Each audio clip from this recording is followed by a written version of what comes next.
Hi, everybody, and welcome back. This is part two of a two-part course on a wonderful prayer from the Chenrezig Tibetan Buddhist Center in Philadelphia's prayer book, and it's called The Prayer of the Three Kayas. And as we did last class, I want to start with reading the refuge prayer, which is what we always do at the center. Instead of the one that we're all very familiar with, which is the prayer of refuge in bodhicitta, we're going to be doing the one from the Padmasambhava Guru Yoga, because that is the sadhana from our prayer book from which we take the prayer of the three kayas. So this is on page 32 if you have your little prayer book with you. And it goes, myself and all sentient beings, as boundless as space, take refuge in the precious Lama, inseparable from the Buddha. In all the Buddhas, the Dharma, and the Sangha, we take refuge. In the gatherings of the Lamas, the Yidams, and the Dakinis, we take refuge. In the clear light of Sunyata and Dharmakaya, inseparable from my mind, I take refuge. And in fact, I'm going to repeat that last line because it's key to discussing this wonderful prayer of the three kayas. The last line in that refuge prayer is, in the clear light of Sunyata and Dharmakaya, inseparable from my mind, I take refuge. So a spoiler alert, the theme of the prayer of the three kayas is the clear light of Sunyata and Dharmakaya, inseparable from my mind. So that's actually the whole meaning of the prayer to the three kayas in a few words. And we're going to sort of break out and kind of explore what that means exactly. And as you remember from the first class, before we go into that wonderful prayer of the three kayas, which I'll be getting into deeply shortly, we ask the big questions. If this is a cycle of prayers and sayings and meditations around Padmasambhava, if it's Guru Yoga, first of all, who's Padmasambhava? And last week we discussed he's probably a historical figure. He's certainly a legendary figure. He is an Indian Mahasiddha, which means a very great, a highly realized spiritual master from India.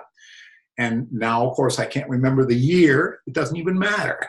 When supposedly he came to Tibet at the invitation of a king to sort of bring Buddhism to the wild and woolly lands of Tibet. This is the legend. And there are many, many accounts. It almost doesn't matter whether it's mythology or if it really happened, because it inspires so many people. And that's the other identity of Padmasambhava that I want to bring up. His identity is Guru Rinpoche. Rinpoche means precious jewel. And then Guru, as I explained last week, Guru derives, I've been taught, from the terms from darkness to light. So the Guru, in this case, is an actual figure to which you direct your devotion and your energy and your aspirations and all your spirit. He's a spiritual ideal of Guru Rinpoche. But he also serves as sort of the universal guru. And last week I discussed at length what on earth a guru is. And I think I defined it somewhat as, in each of us have an individual mind stream.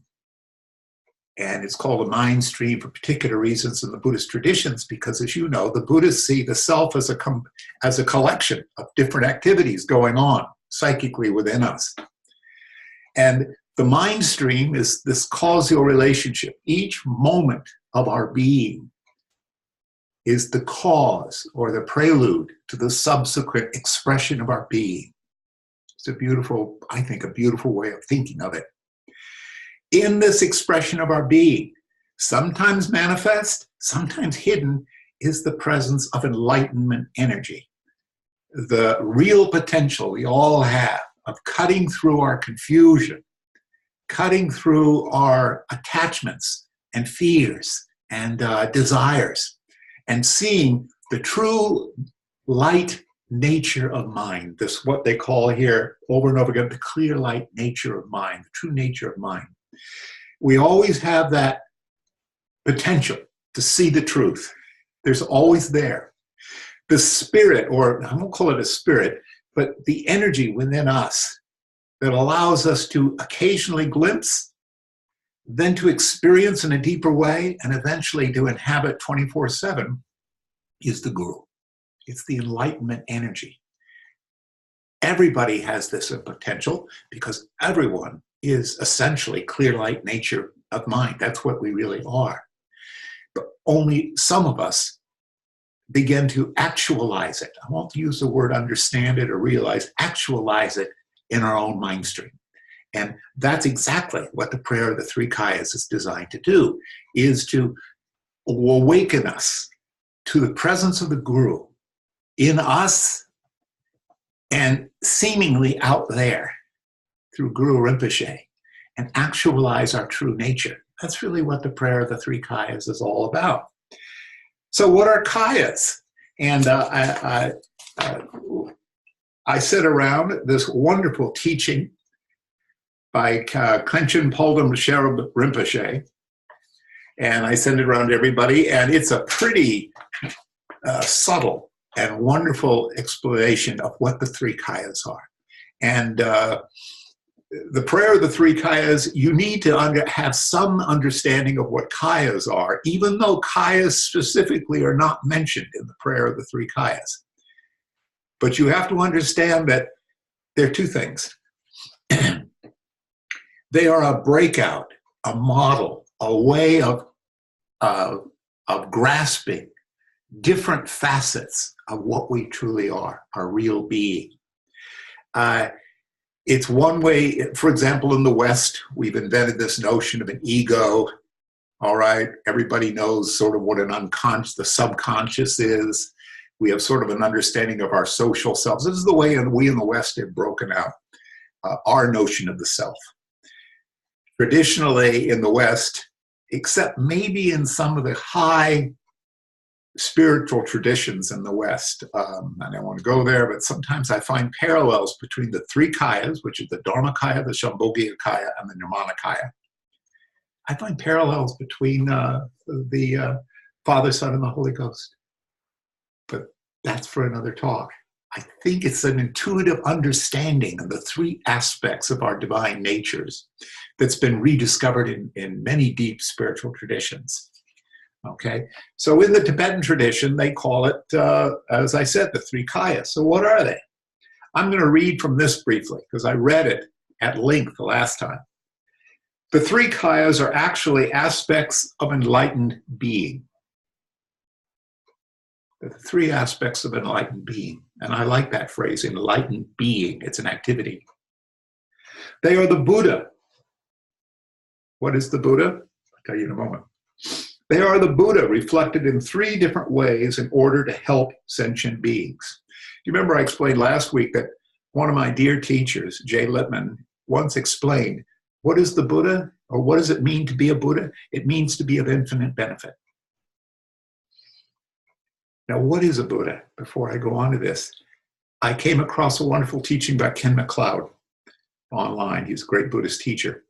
And he recounted a story about the early teaching days of the Buddha, which I thought was kind of wonderful. The Buddha is credited with making many cryptic statements to his Sangha, or his pupils. In this particular one, he looked out at his students, many of whom were highly realized. They were arhats. They are people who really understood emptiness, who really understood the self. And he looked at them and he said, let me find it. I got to get the quote just right. He who sees my form does not see me. He who sees this body does not see me. So what does this mean? And one of Ken MacLeod's students, who was pretty sophisticated, immediately said it means that the Buddha is not form. And Ken MacLeod went out, laughed, and said, basically, you're right.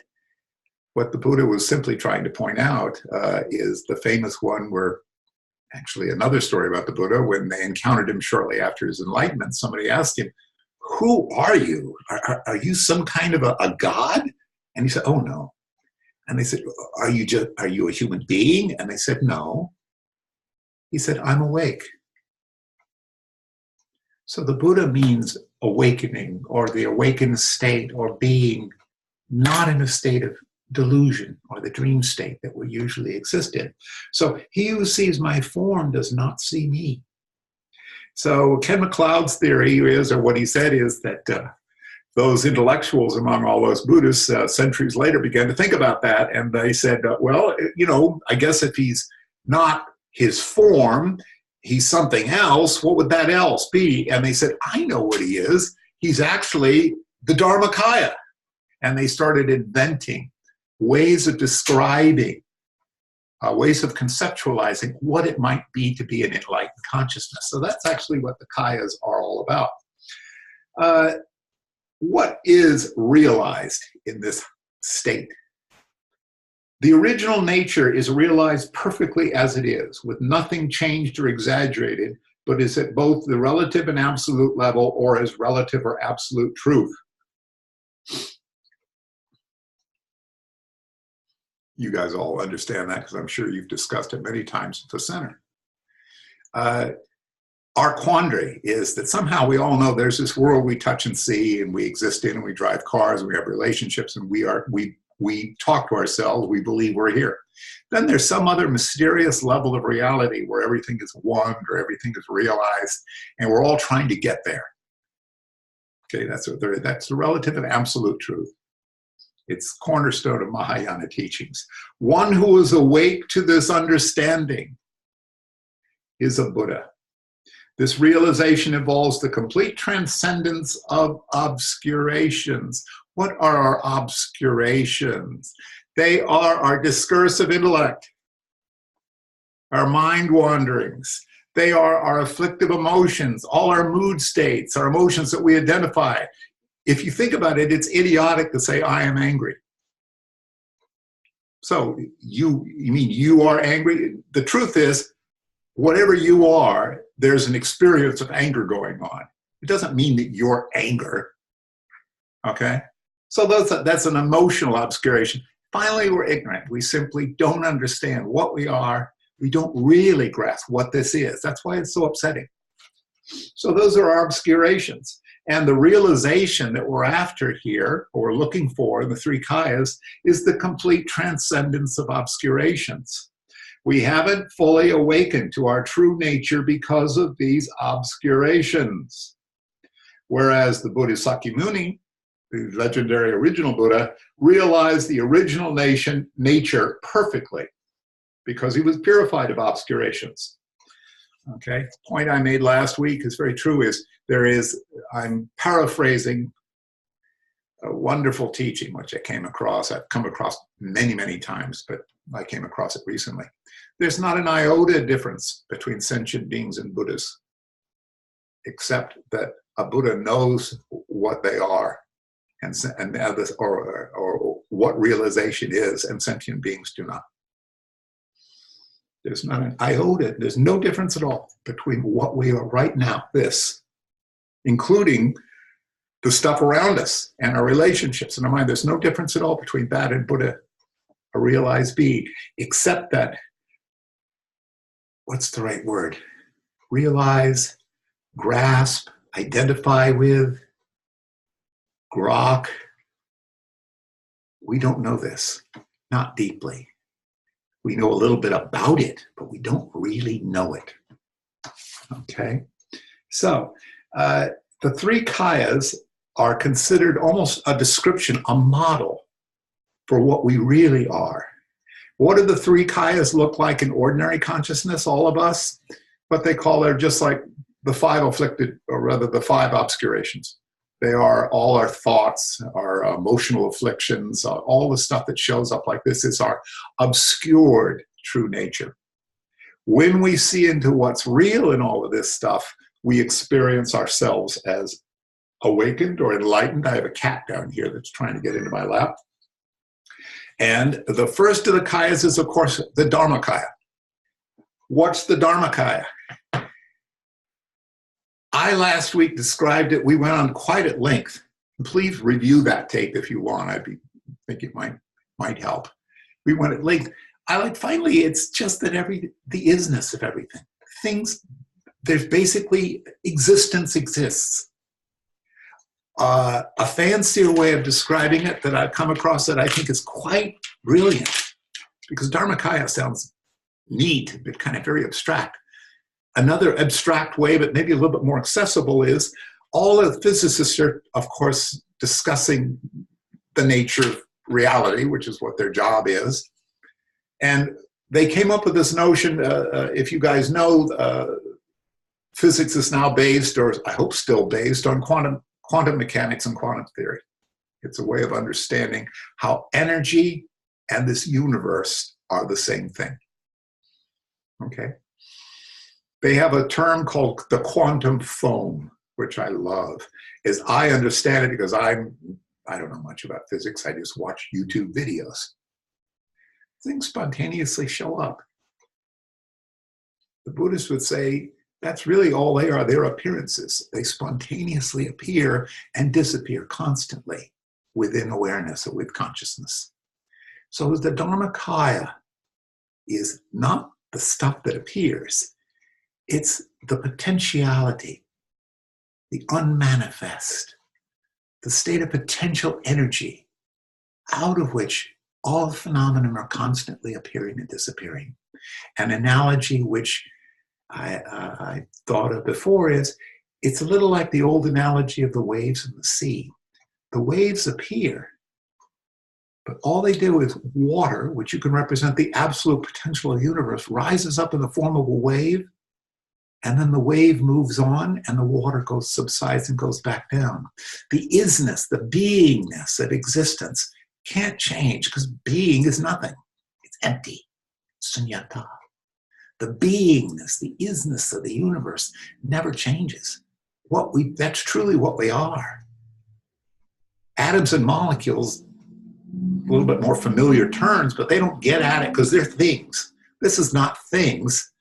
This is the space out of which everything occurs. Okay, a little abstract, but you can actually go there. Because it's just consciousness. That's getting a little, it's not like we're aware of space. Awareness itself is the space. Awareness itself. Awareness, another way of discussing the consciousness. The consciousness.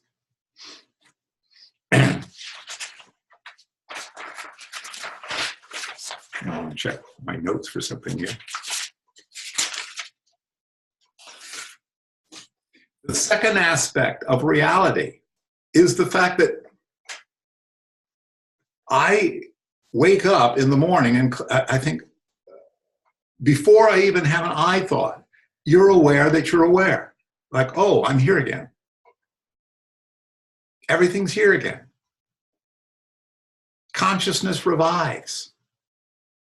Actually, it simply changes state, because you're conscious when you're in sleep on a deep level. You may not be conscious that you're conscious, but you're conscious. Otherwise, how would you know that you were asleep? Okay? So all this stuff appears within consciousness. We have all these experiences. We have emotions. There's stuff. There's these cats sitting next to me on this chair, and they're starting to fight. Oh, I can hear them starting to around like this. All this stuff appears. That's on one level what they talk about in here, the Sambhogakaya level. When you read on the internet about the Sambhogakaya, they often discuss it in terms of its visionary states. It's the state where the Buddhas and the Bodhisattvas perceive everything. They see it as sort of Shambhogyakaya level of the deities. It's a way that if you really saw the way things were,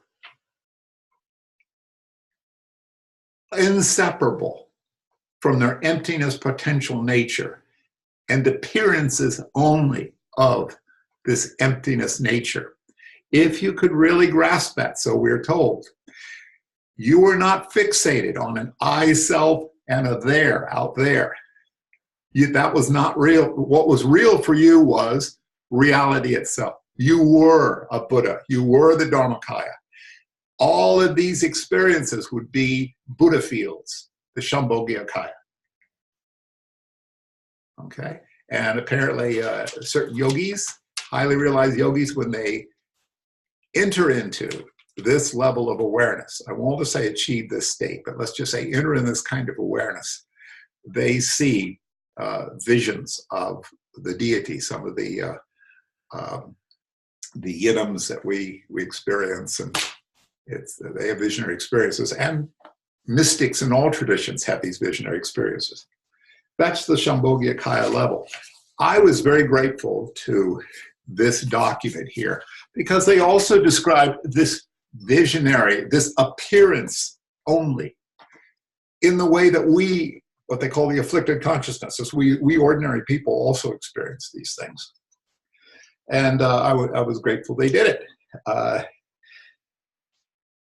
In ordinary consciousness, not as Buddhists see things. And as I think I told you last week, again, I'm going to reiterate it one more time. This is another teaching from a teacher of mine named Jay Lippman. Trying to understand what is the Shambhogyakaya and what does it mean to see from a state of realization. He said, if we were to see a highly realized and enlightened person, the Buddha, what would we see? We see a very wise, enlightened person. What does that enlightened person, what does the Buddha see when it looks at us? It sees Buddhas. It sees other enlightened beings.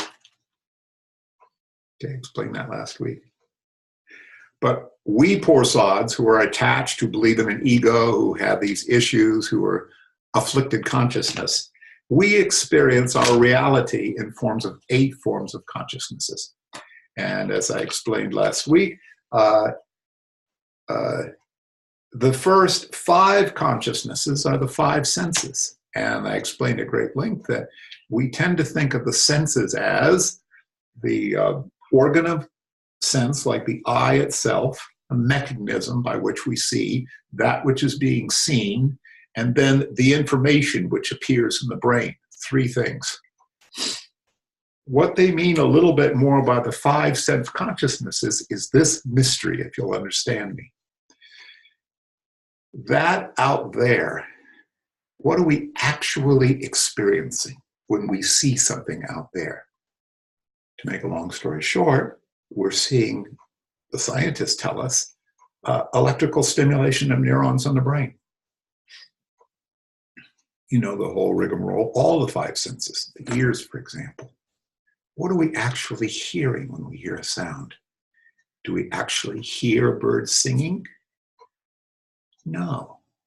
You know, I went on this at length, perhaps later on, but we're actually just hearing vibrations in the air, and even that is just a conceptual apparatus that stimulate the inner ear, and then it stimulates electrical stimulation in the brain.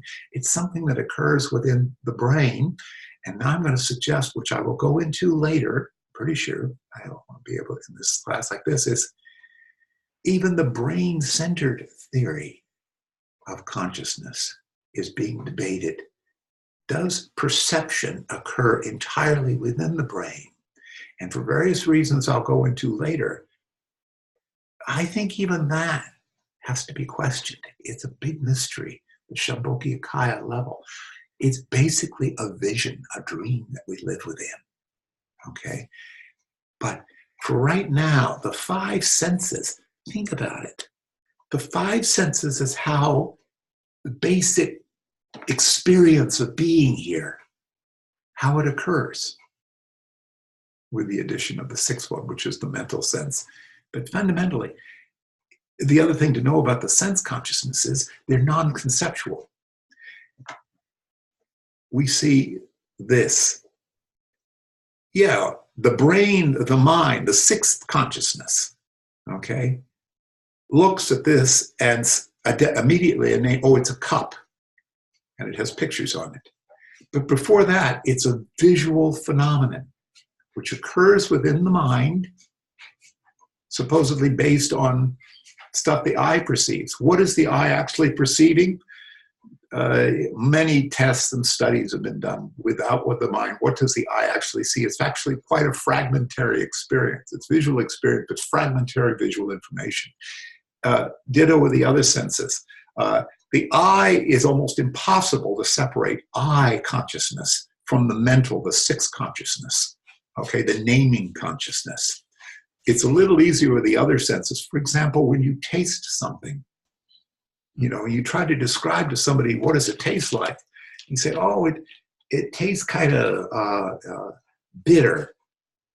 What does that mean? Well, everybody kind of has an experience of what bitter is like, so they all compare it to what they know.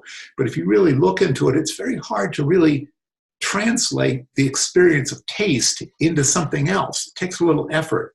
It's because it in itself is not thought. It's not involved with thought. It's experience all in itself.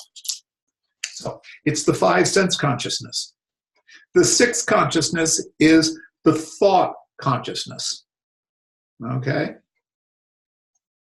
It's the one where suddenly we have an experience of the dream. When I call it the dream, the sense that we are a person inhabiting the movie of our life, and there's a past and a present and a future, okay? And something's going on, and there's a drama to it, has emotional flavors to it, okay? All this stuff starts up, and the seventh consciousness, excuse me, I want to make sure that I get, oh yeah.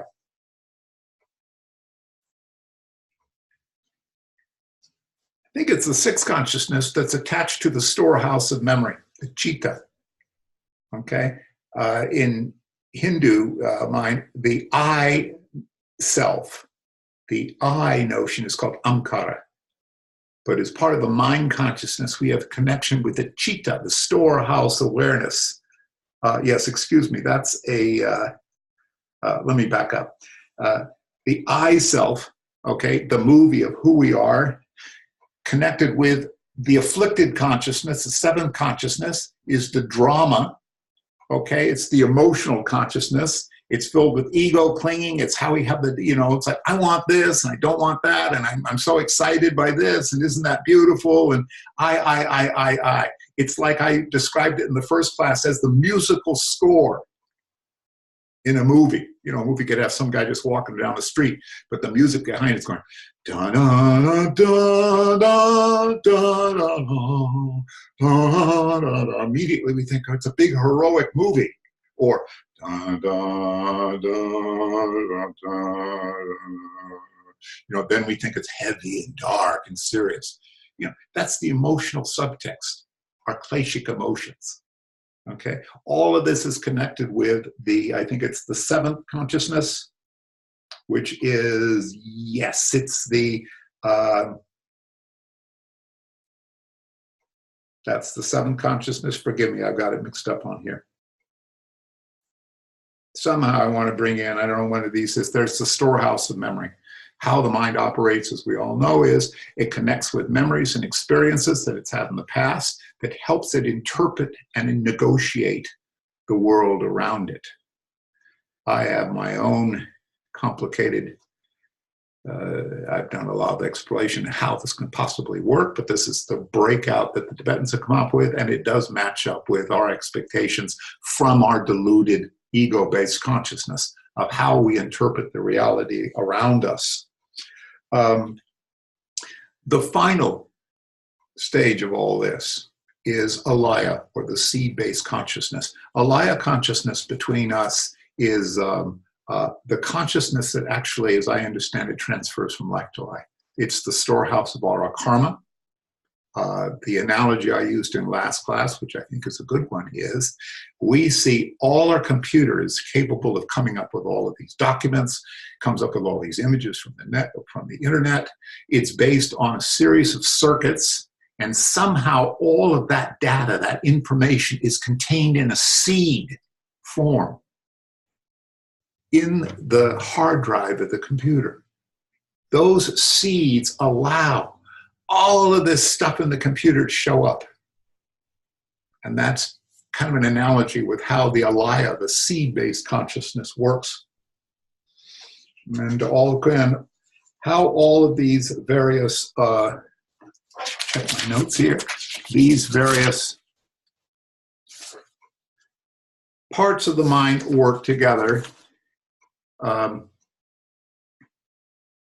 is how we experience our ordinary or afflicted consciousness. And I think with that, I'm going to pause.